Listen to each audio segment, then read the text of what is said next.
Hello, welcome to Osoroshii Saturday. I'm your host, Unrested, and this is the show that deals with the darkest aspects of Asia's myth, legends, and lore. Tonight we deal with what many would consider as one of the darkest aspects of Japanese history, the dropping of the atomic bomb over Hiroshima and Nagasaki. Many know that when the bombs are dropped, everything at ground zero is either vaporized or fused with the environment around it. But what many may not know is it's not just structures and buildings that are fused. It's human souls, as we find in tonight's story, the tale of Soulburn Temple.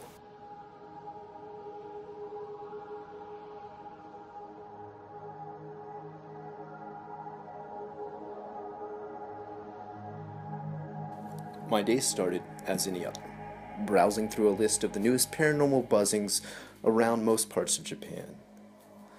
I'll be honest, most of these were often hoaxes and cries for attention. But it was during this scan of letters that one in particular grabbed my immediate attention. It was from my old Gaidon University professor Nishiyama, head of the Japanese mythology department. His letter congratulated me on my recent endeavors in exploring Japan's history and paranormal realms, as well as a personal request of Nishiyama. Polite and without the stress of obligation, Nishiyama asked me if I could explore the rumors of spiritual activity encompassing a nearby temple in his hometown of Nagasaki.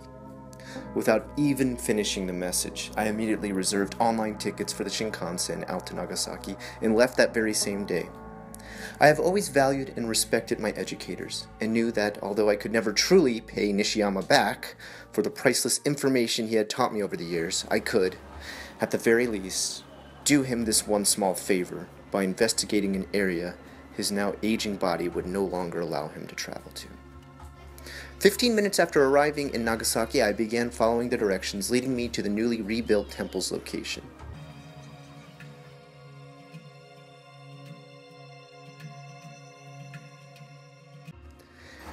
Entering through the first torii gate, the most noticeable aspect of the temple grounds was, well, the fact that it was crowded.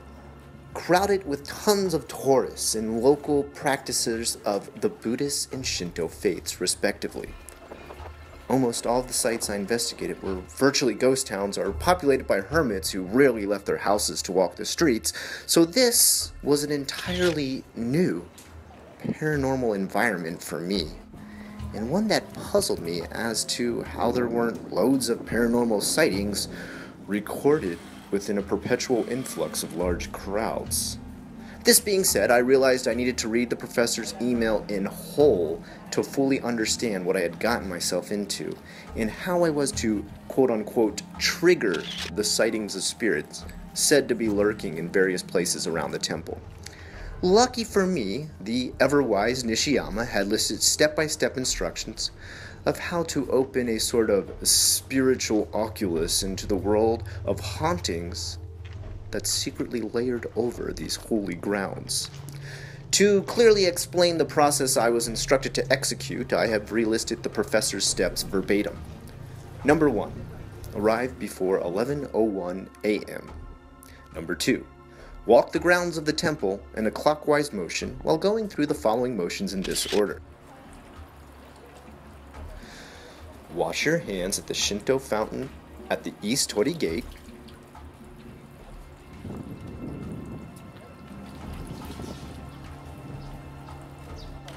Walk through the well-wishing ring near the votive shrine.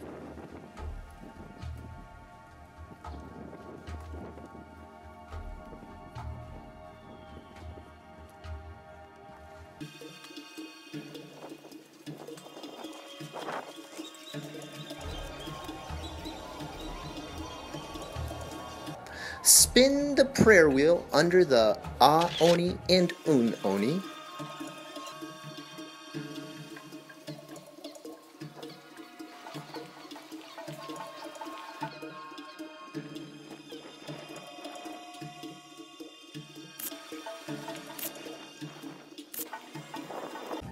Finally, before leaving, make sure to shake the humble monk's staff of humility and pray to the Shinto Shinigami, death god, that he may allow a pathetic mortal like yourself to peer upon the realm beyond this one.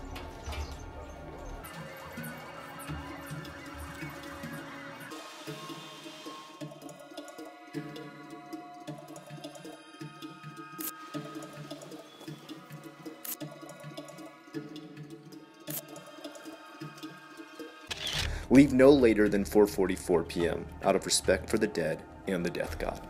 I followed Professor Nishiyama's directions to a queue, but was a bit disappointed with the images I had captured on the camera. Scanning my pic files on my way out, I found not a single paranormal disturbance. Not in one single picture I had taken. I chalked my journey up to another hoax and left, disappointed. That night I returned home with an aching head and the heavy feeling of sleep upon me. Without going through my normal bedtime ritual, I placed my camera upon my nightstand and immediately fell into a restless sleep. My dreams that night were wrought with horrific terrors and nightmares.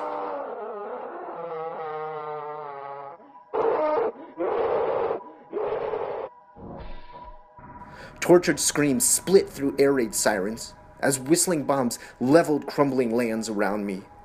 Through blasts and flashes of explosion, I saw horrific images. People moving at unnatural angles and speeds as though sped up on an old-time film in a strip that lacked the frame rate needed to allow people to move naturally. In between, ghostly Japanese voices groaned in pain and extreme agony.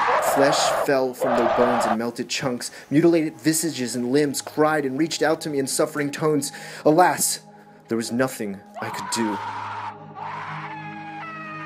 From my fly-on-the-wall POV, I could do nothing but watch in wrenching empathy, my heart aching for these innocent civilians, brutally snuffed out by the harsh and unforgiving machines of war. With a final explosive crescendo, I was shaken awake by my own leaping heartbeat. In a terrifying dream world, what had I just witnessed? What messages were the spirits of Soulburn Temple trying to tell me? I felt a sudden pull to stare into my camera, to look at the images once more, if only to pay homage to those who suffered through the horrors of the atomic blast. It was then I realized certain pictures had caught tortured spirits among the random snapshots. Looking at timestamps on each, I realized every picture taken after 11:01 a.m. was affected. 11:01 a.m.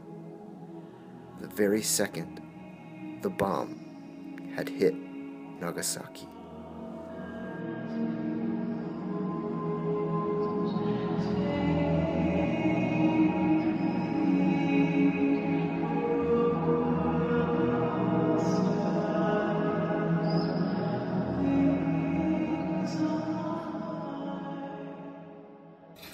Thank you so much for joining me once again on Osoroshii Saturday. A big thank you out there for all who donated pictures, music, and stories for this episode.